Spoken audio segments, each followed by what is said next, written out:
Aitah for refusing to break up with my girlfriend because my dad got engaged to her mom. I never thought my love life would end up sounding like a bad soap opera. But here we are. When I 24 meters first met Emma 20TF, it was one of those moments that felt both click and electric. The kind of meeting that people write songs about. We met at a cafe near campus. She ordered the same drink I did, spilled half of it on her sleeve, and laughed like she'd been waiting her whole life to do that. I offered her my napkin, she said thanks, future hero, and somehow, that was it. We were inseparable. For the next years, she became everything to me. Movie nights, road trips, whispered plans about the future. The kind where you say someday but secretly mean soon. I met her mom a few times in passing. A woman in her late 40s, kind eyes, slightly overprotective, divorced. She always called me sweetheart and said things like, take care of my girl. It felt warm, familiar, safe, until it wasn't. A few months ago, my dad,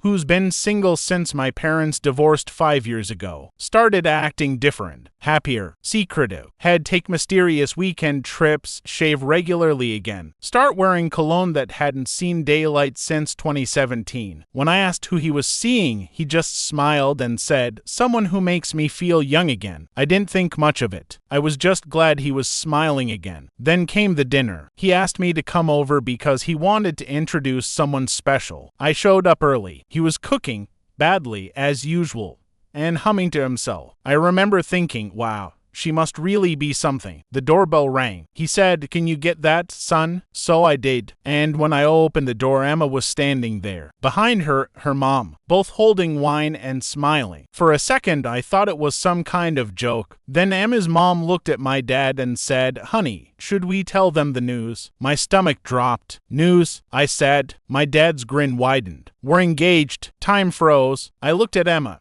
She looked at me.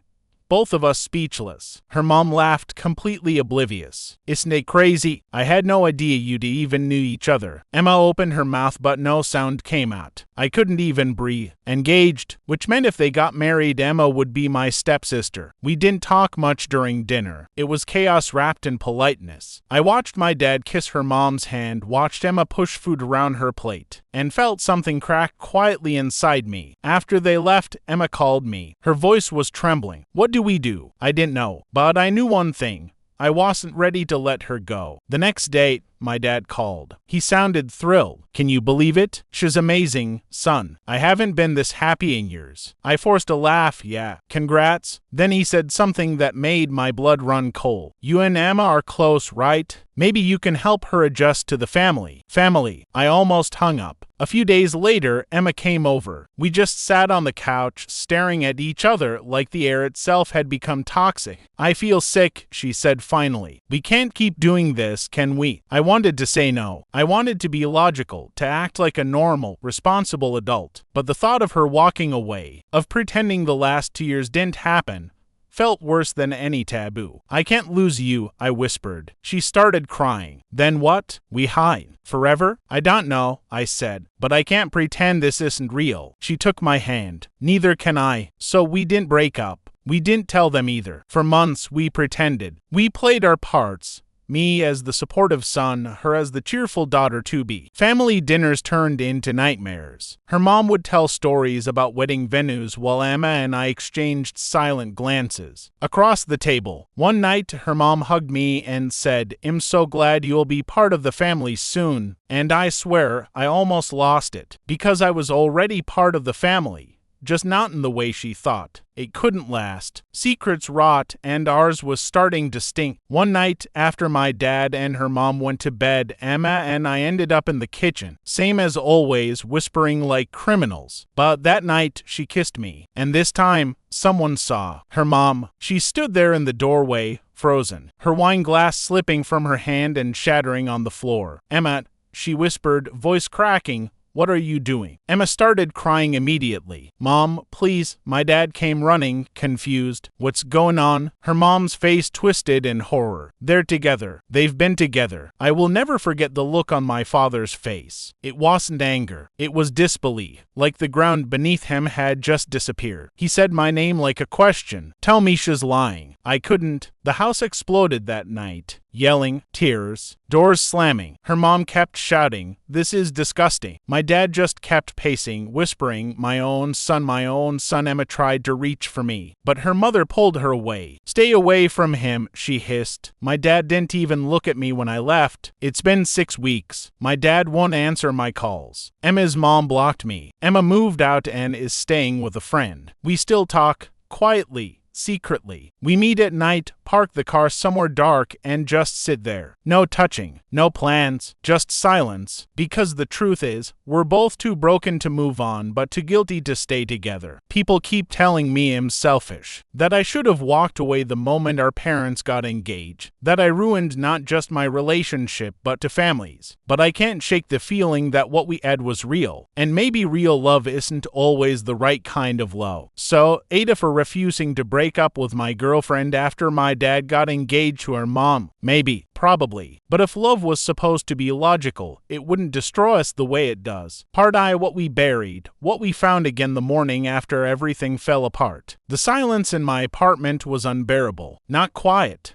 just empty in a way that pressed against my ribs. I kept replaying it. The glass shattering, Emma's mother screaming, my father's face turning pale. It felt unreal, like I had broken something I didn't even understand. I wanted to text Emma, but I didn't. I wanted to call my dad, but I didn't. Instead, I sat on the edge of my bed, staring at the half-empty mug she'd left the last time she was here. The lipstick stain was still there, a faint, curved memory. For weeks, I lived like a ghost. Work, home, repeat. No family dinners, no laughter, no messages from her. Every now and then, I'd scroll through old photos. US at the lake, US watching fireworks, her head on my shoulder. Each picture felt like an open wound that wouldn't close. Then, one evening, my phone buzzed Emma. My heart stuttered. The message was short. "Can we talk?" I don't even remember driving. I just remember the headlights cutting through the fog, and the feeling that something final was waiting for me at the end of that road. We met at a small park, the same one where we'd first kissed. She looked thinner, paler. There were dark circles under her eyes, but when she smiled, it was still the same smile that ruined me. "I moved out," she said. "Mom can't look at me. I think she hates me." I tried calling Dad, I said quietly. He didn't answer. We sat on the bench in silence. The night smelled like rain and old secrets. Finally, she whispered, "Do you regret it?" I didn't answer right away. I thought about everything we'd lost, our families, our peace, our innocence. Then I shook my head, "No. I regret what it cost us. But not you." Her eyes filled with tears. "We can't go back, can we?" "No," I said, "but I don't know how to go forward either." Weeks turned into months. My dad eventually called, not to talk but to announce. "The engagement's off," he said. His voice was cold, tired. "She ended it after everything came out. Said she couldn't stand the idea of family gatherings where she had to see you." Then silence. Then, "You broke something I can't fix, son." And that was it. Emma left town soon after. She got accepted to a grad program in another state. Her last message to me was short, just like the first. "I love you, but this can't be love anymore." And then, nothing. I tried to move on. I dated. I smiled when people asked if I was okay. But every woman I met felt like a blurry version of someone else. I'd dream of her.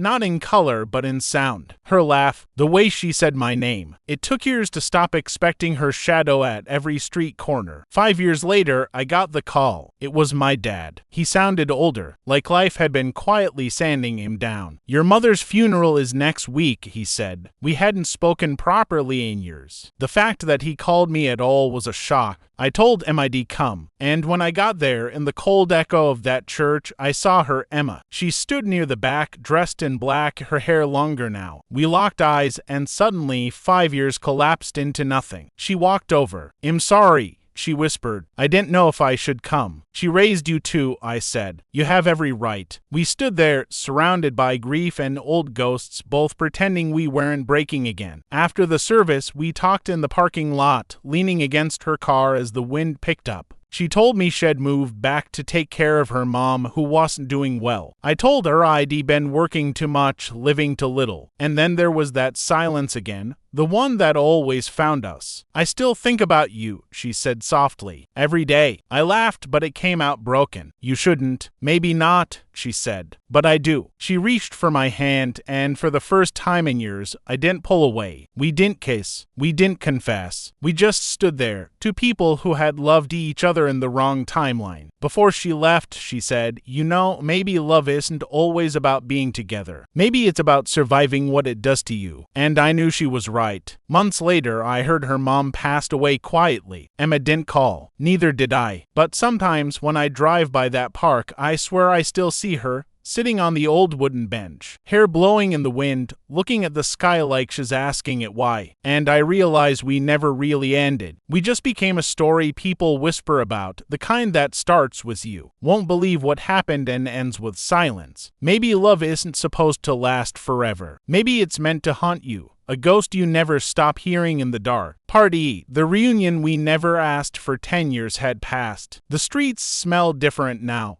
Wet asphalt mixed with coffee from the corner shop. The city had changed, but somehow everything about Emma was the same. I was walking down the narrow lane behind my father's old house. He had died 2 years ago, quietly, in his sleep. When he passed, he left the house to me. I hadn't wanted it at first, but the keys felt heavier than I imagined, full of ghosts I wasn't ready to confront. I had barely unpacked when I heard the sound of a familiar laugh. It was her, Emma. She was standing in the garden, hands wrapped around a coffee cup. Her hair was streaked with gray at the temples, but her eyes, sharp, alive, were exactly the same. I thought you moved away, I said, but my voice caught. I did, she said. But your father left the house to me in his will. The irony hit me like a thunderclap. Our parents entwined one last time, even in death. We stood there silently, circling each other like two planets that never collided properly. Days turned into weeks. We were forced together. The house had too many memories, birthdays, dinners, whispered arguments, stolen kisses, secrets buried in closets. The first night, I couldn't sleep. I walked through the hallway, and every creak of the floorboards felt like a confession. In the living room, I found her sitting by the fireplace, staring at the old mantel. I hate that we have to share this, she said quietly. I don't, I replied, though I meant it differently than she might have thought. We didn't talk about the past, not yet. We just moved through the house together, ghosts brushing against each other in silent recognition. One evening, I found her in the library, an old room filled with dusty books and sunlight that barely made it past the drawn curtains. She was holding a photograph, us at her mother's engagement party, frozen in laughter and guilt. Do you ever think about that night? She asked. All the time, I admitted. I wake up sometimes and hear your mom screaming. I see my dad pacing, shaking. I still remember the glass breaking. She nodded. I do too. And yet here we are. I didn't answer. There was no answer. There never would be. Weeks passed. We fell into a rhythm, cooking breakfast together, arguing over paint colors for the old walls, sitting in silence on the porch, watching the seasons change. Then one night, I found a letter tucked in a drawer. It was from my father. If you're reading this, it means I'm gone. Take care of her, son. She deserves it. She always did. I know it's complicated. Life always is. But some loves, they survive every impossible thing. I showed it to her. She read it silently. Tears rolled down her cheeks. I think he always knew, she whispered, that we never really stopped loving each other. I swallowed hard. Maybe he was the only one who could see it. Months later, we were sitting on the porch again. Autumn leaves fell around us like amber rain. Emma reached for my hand. I don't want to hide anymore, she said. Neither do I admitted. And then, slowly, quietly, like a confession neither of us had earned, we kissed. Not the reckless, stolen kisses of youth. Not the desperate, secretive kisses of our early 20s. This one was different. Heavy with years, with grief, with lessons burned into our bones. It wasn't perfect. It was better. The house was ours now.